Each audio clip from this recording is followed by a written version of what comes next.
Je vais juste vous faire un focus sur le projet d'appui au renforcement de la gestion du foncier et des mines, qui a deux secteurs socio-économiques importants qui sont dans la vision du projet, et il s'agit du foncier et des mines. Le contexte au niveau foncier est marqué par un cadre juridique et institutionnel non adapté, à savoir qu'il y a une pléthore de textes et d'institutions, ce qui a souvent entraîné des incohérences. On a également une absence de performance dans la mobilisation des impôts fonciers et immobiliers. Il y a une urbanisation anarchique, et ce qui entraîne une pression des terres, et il y a une faible formalisation des droits fonciers. Du côté des mines, on constate une exploitation minière artisanale, source de dégâts environnementaux, de fléaux dont le financement d'activités illicites. Et nous avons là également une inclusion insuffisante des entreprises minières industrielles dans les tissus socio-économiques locaux.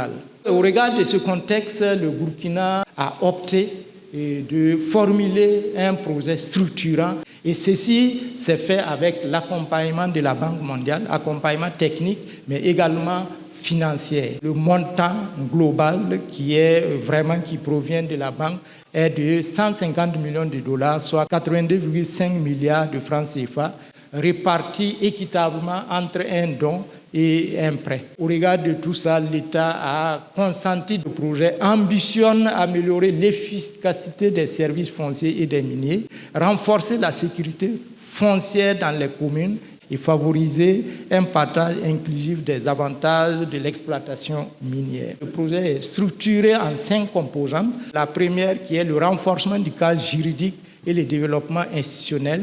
La composante 2, intitulée « Renforcement de la gestion de l'information foncière et minière et de l'amélioration de l'enrichissement foncier de façon générale ». La composante 3, qui est la dernière des composantes spécifiques, c'est la promotion de l'inclusion socio-économique et du développement communautaire. Les 2 autres composantes qui sont standards à tous les projets financés par la Banque mondiale, il s'agit de la composante gestion, suivi, évaluation et diffusion des connaissances, et la composante intervention d'urgence pour les contingences, qui poursuivent respectivement la meilleure coordination, une optimisation et une rationalisation des interventions du projet. Comme zone d'intervention, vous constaterez que le volet mine intervient sur l'ensemble du territoire, et le volet foncier intervient sur 71 communes de 4 régions, qui sont le centre-ouest, beaucoup du monde et les hauts bassins.